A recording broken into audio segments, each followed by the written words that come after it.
think about for just a moment examples of winning that you have experienced or seen or witnessed in your life, whether it be in areas of sports, whether it be in areas of business competition, whether it maybe even be in areas of your own life, maybe in regards to education or a certain hobby or aspiration that you've had in your life. In regards to these areas that you're thinking about, do folks generally experience winning because it's something that they just woke up one morning and they received a blue ribbon and they received first place and a gold medal? Is that usually what happens, especially in areas of great competition? Usually that's not the case. Take, for example, we have some brethren here from Tuscaloosa, Alabama. The case of Alabama football. Do you think Nick Saban wakes up and just has before him national championships? No, that's certainly not the case. Ultimately, in these areas, especially areas of great competition, winning occurs because there was a goal that was set, there was an aspiration that was identified, and there was a strategy with tactics that took place in order to get about victory and to achieve victory. Nick Saban, for example, goes about a great lengthy process as to how he's going to bring his team to victory. And other teams, you might say, well, don't they do the same? Well, unfortunately, and usually the case is not.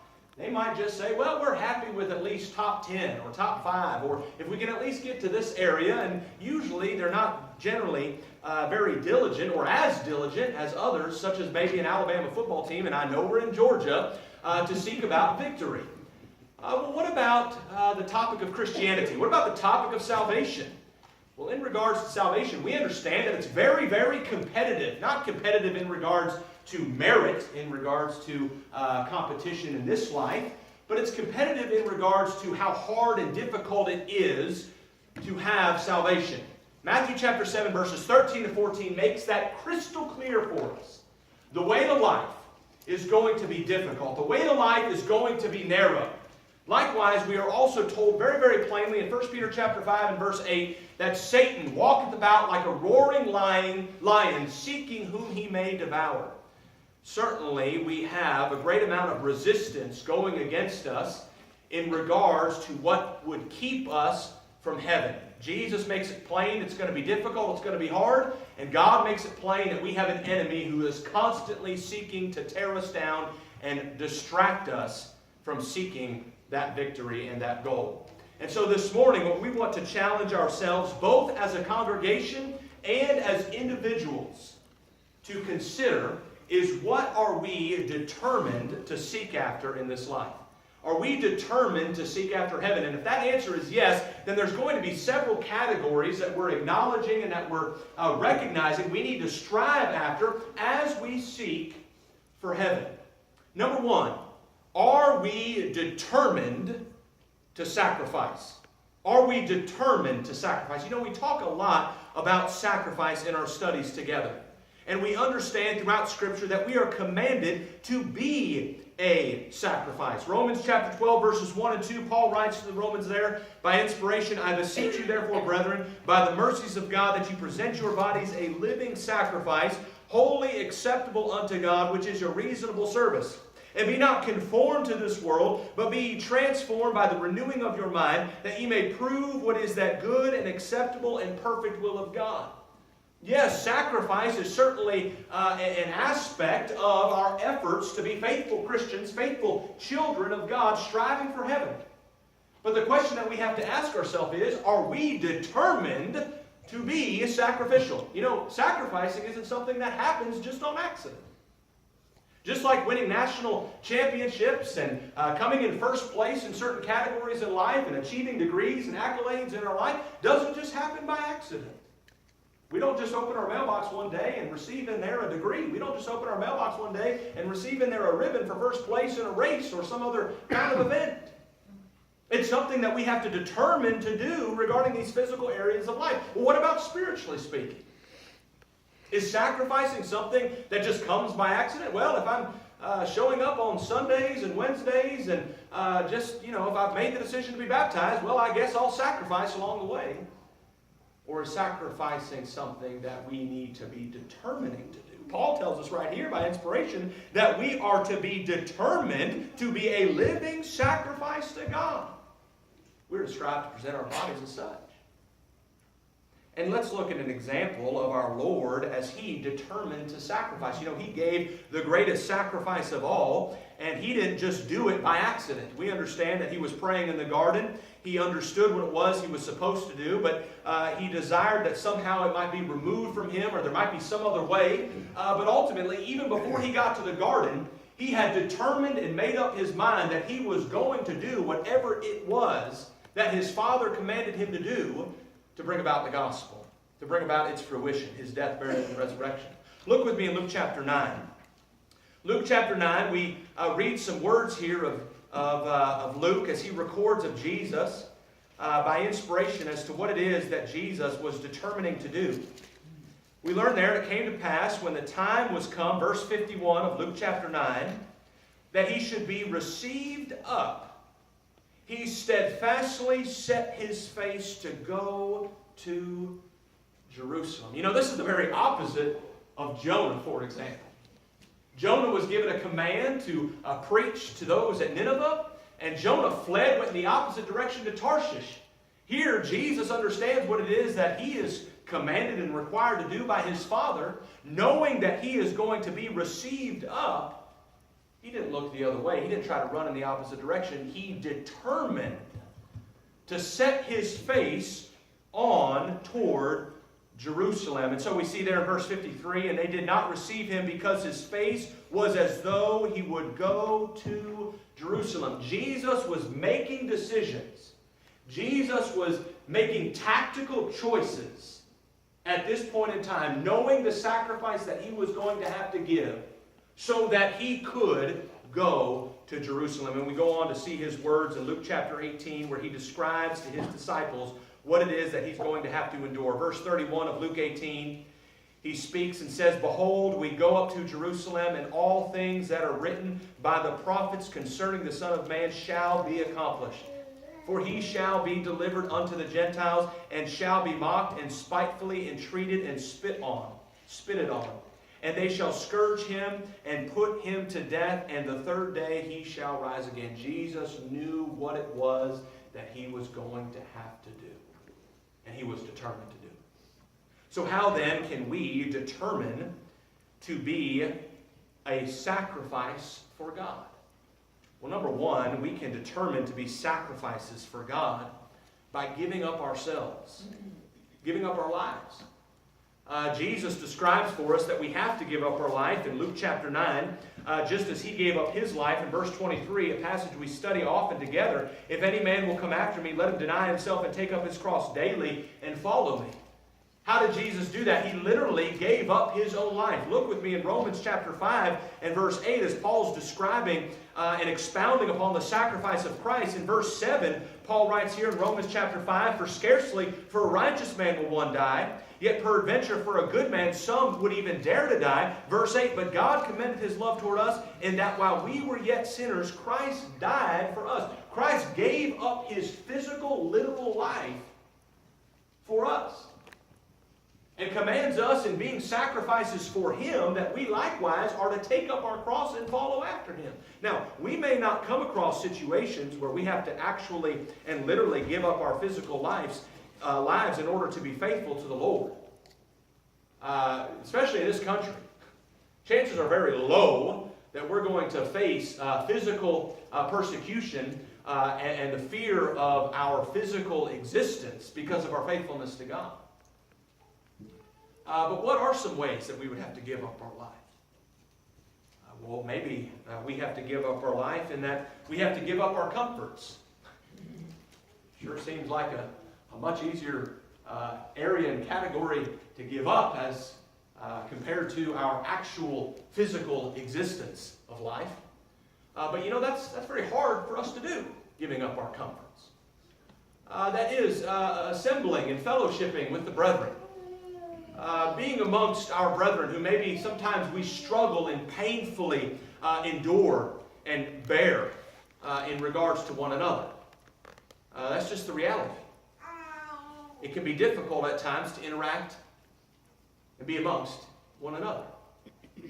But giving up our own life may involve literally giving up our comforts and giving up ourselves to one another.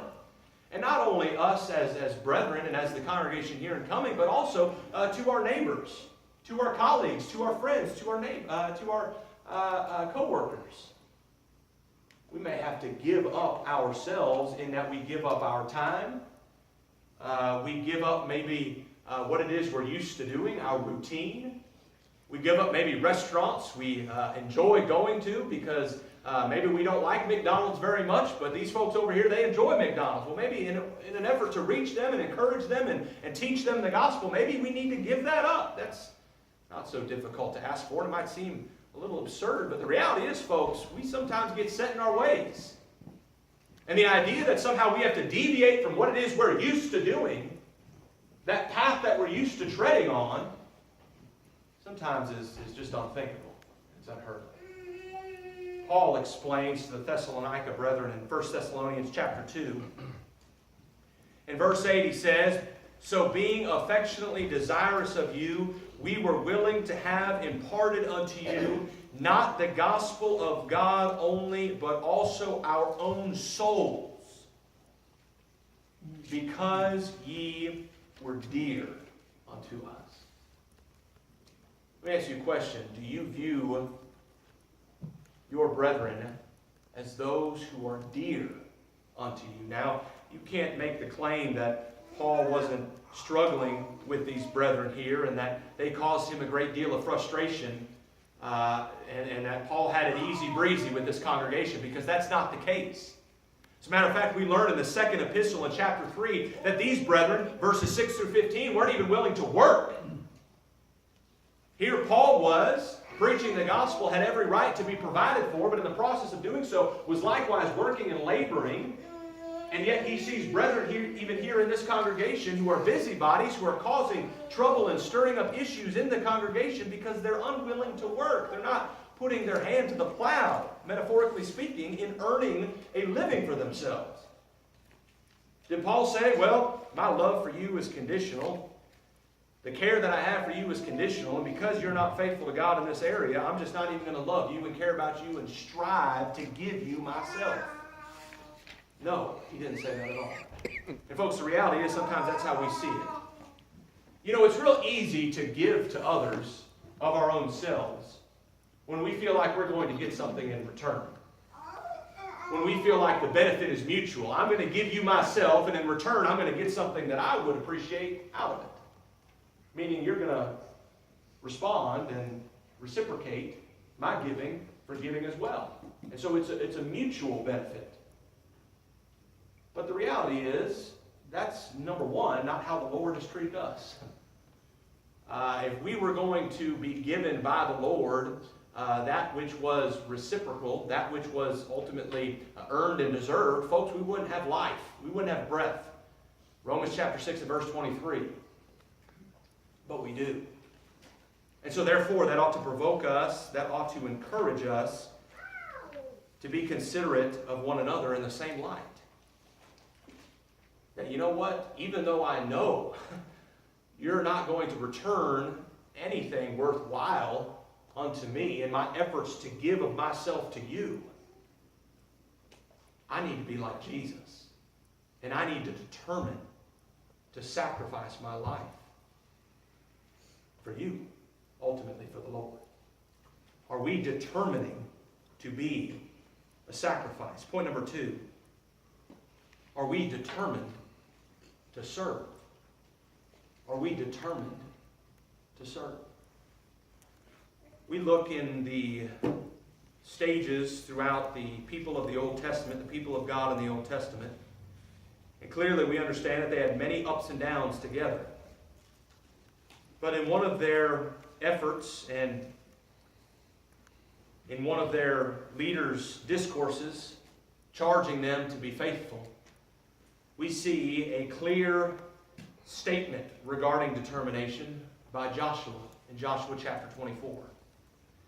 Joshua states in chapter 24, as he is about to depart and no longer be leading this people of God, in verse 15 he says, "And if it seem evil unto you to serve the Lord, choose you this day whom ye will serve, whether the gods which your fathers served that were on the other side of the flood, or the gods of the Amorites in whose land ye dwell. But as for me and my house, we will serve the Lord. Joshua is making it plain here that he and his home, his family, is determined to serve God. And recognizing that ultimately there's a choice between the two. Serving the one true and only living God or serving idols. Serving that which is not serving God. Folks, the reality is today, many people have been trained and groomed into this way of thinking that we don't really choose who it is we're going to serve. We just float about in this life, and because we're all Americans, and because we all have cars and houses, and because we have food before us every day, that means we're going to heaven. But the truth of the matter is, just as we stated in the very beginning of this lesson, the way to heaven is difficult. And if we're just thinking we don't have to really determine and set ourselves out to serve the Lord and we'll just be fine and dandy, we might need to take a better account and a deeper examination of really who it is we're ultimately serving. We're serving someone, folks. We're either serving God or we're serving Satan. And ultimately, just as Joshua stated there in chapter 24, verse 15, we have to choose who it is we are going to serve. Paul explains this in Romans chapter 6, and in verse 15, he writes by inspiration here, "What then shall we sin because we are not under the law, but under grace? God forbid." Well, that statement right there is contrary to most of the denominational doctrines and teachings that most of us are being tempted to be influenced by today, and many of our friends and neighbors are being influenced by. In other words, because of God's grace, I can just continue living however it is I want to live. I can just continue serving however it is I want to serve, and I don't really have to think about who it is I'm serving. God's grace will cover it. Well, Paul is stating right here, no, it doesn't work that way. God forbid. In other words, it's impossible. That's not the way God's grace works. Verse 16, "Know ye not that to whom ye yield yourselves servants to obey, his servants ye are to whom ye obey, whether of sin unto death or of obedience unto righteousness?" Paul says you're either serving Satan, you're either serving sin, you're either serving wickedness, or you are serving righteousness. You're serving that which is spiritual. It's one or the other. And God's grace doesn't just cover it just because you simply have come to hear of God's grace, and that means you don't have to think about who it is you're serving. Who ultimately is it that we are determined to serve, and where ultimately does it start? Well, in Joshua chapter 24 and verse 15, notice that Joshua really is making two statements there. Number one, Joshua is determined that it is he and his family who are going to be serving. And number two, they are determined as to who it is they're going to be serving. Do families determine who it is that they are going to serve? Well, Joshua states right here that his family has. How does a family determine, and can a family determine who it is they're going to serve? Let's go to the book of Psalms. Look with me in the book of Psalms, Psalm chapter 127. Psalm chapter 127, look with me there in verse 1. "Except the Lord build the house, they labor in vain that build it. Except the Lord keep the city, the watchman waketh, but in vain." That's not talking about the actual physical house. The Lord doesn't come down and lay the slab for us and build our actual home. But it's our house in regards to spiritually how it is we're being guided. If it's not being built by the Lord, then we're laboring in vain. What is our family? If the Lord is not the one keeping it, then ultimately, why are we watching out? Why are we so concerned about the protection of our family? Verse 2, "It is vain for you to rise up early, to sit up late, to eat the bread of sorrows, for so he giveth his beloved sleep." The Lord's not building the house. What's the purpose of the family? Vanity. Verse 3, "Lo, children are an heritage of the Lord, and the fruit of the womb is his reward. As arrows are in the hand of a mighty man, so are children of the youth. Happy is the man that hath his quiver full of them. They shall not be ashamed, but they shall speak with the enemies in the gate." God says children in the family, they are likened unto arrows. Well, if the parents are keeping the quiver, then the parents are the ones doing the shooting. So the question is, where are the parents aiming for the children, the arrows, to be shot? Where is it that the parents are ultimately aiming as to where it is the family and the children are going to be serving? Now, folks, I understand we have lots of responsibilities. I understand we have lots of things that we have to juggle in this life. We have lots of cares regarding our physical needs and regarding our physical duties. It's understandable. But if we're concerned about those physical duties to the point at which we ignore the purpose of our home and the direction as to where those arrows are going, then ultimately those duties are all being done in vain. They're all being done in vain. The question that we all have to ask ourselves this morning, myself included, we have a family right over there, we have to ask ourselves the same question every day. What do I fear more? Do I fear more that my children won't get into college? Do I fear more that my children won't find the right mate? Do I fear more that my children won't live in a house that I deem as safe and I deem as acceptable physically? Do I fear more regarding my children's happiness? Or do I fear more regarding what it is my children are fearing? And that is God. The Ecclesiastes writer sums it all up for us regarding this life and all those physical things that we have to take care of. Throughout the book of Ecclesiastes, acknowledgement is given to these physical areas of life that we all have to interact with. And the Ecclesiastes writer, who is Solomon, concludes at the very end of the book in chapter 12 and verse 13, the conclusion of the whole matter: fear God and keep His commandments, for this is the whole duty of man. Folks, if our families can focus in on, concentrate in on who it is we are serving, God, and that we are doing so by fearing Him and keeping His commandments, then the concerns that we have regarding our loved ones will take care of themselves. Matthew 6 and verse 33. But the temptation is to do it the other way. Let me just make sure I get these physical things taken care of. Because they're here and now. They're right in front of my face. They're constant. Well, folks, that can distract us from determining to serve God.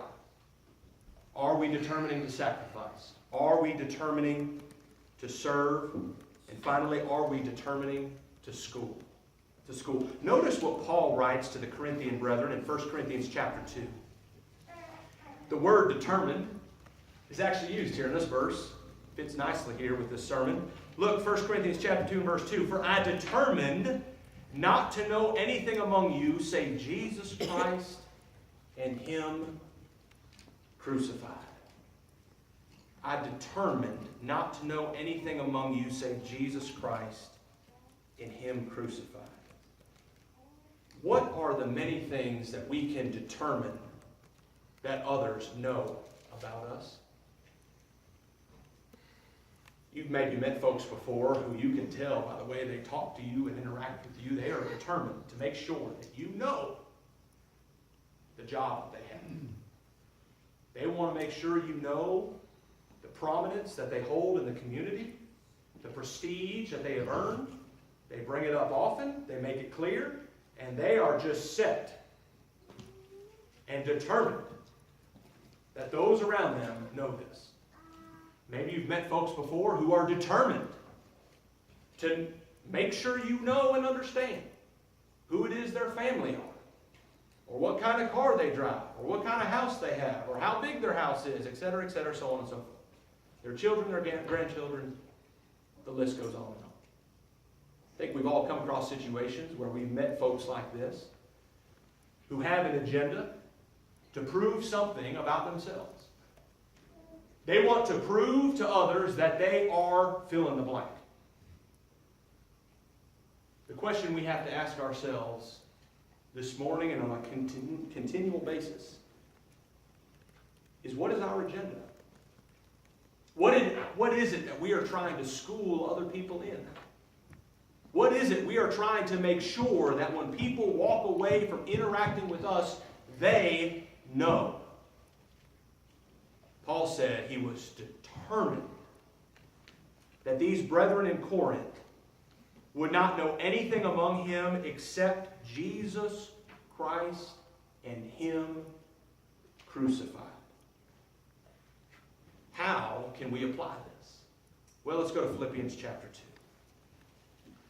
One of the ways that we can do it is by taking all those selfish concerns that we have and putting them to the side.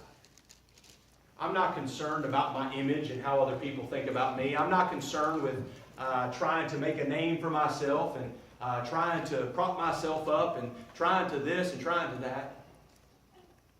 I'm actually more concerned with trying to lift you up. That's my agenda. Look at Philippians chapter 2. Verse 1, if there be therefore any consolation in Christ, if any comfort of love, if any fellowship of the Spirit, if any bowels and mercies, fulfill ye my joy, that ye be like-minded, having the same love, being of one accord, of one mind. Let nothing be done through strife or vainglory, but in lowliness of mind, let each esteem other better than themselves. Look not every man on his own things, but every man on the things of others. Let this mind be in you, which was also in Christ Jesus. How did Paul execute on his determination to not be known by anything except for Jesus Christ and Him crucified to the brethren at Corinth? Well, certainly he did teaching. We understand that. Certainly he preached. We understand that. Certainly he wrote them letters. Certainly he built them up in God's Word. And all of those areas are ways in which that can be done. But likewise, look here at the attitude of Paul and what he's commanding here to the Philippian brethren. In order to be likened unto Jesus, in order to have a mind that is likened unto Jesus, you need to sacrifice and give up yourself. Folks, if we want to school others on the gospel and on the sacrifice of Jesus, one of the greatest ways that we can do it is by setting ourselves aside and trying to build them up in Jesus Christ. Caring for them, loving them, serving them, sacrificing for them, teaching them. Are you determined to school others in Jesus? Brother or sister, are you here this morning and you've recognized that you're living your life floating about rather than being grounded in the truth, as Paul explains in Ephesians chapter 4? Did you walk in this morning because ultimately you're determined to go to heaven? And you're determined to do what is necessary in order to get there. If not, and you need prayers, and you need encouragement, you need to be restored and come on home, we're here for you. We want to pray for you. We want to build you up and encourage you in any way that we can.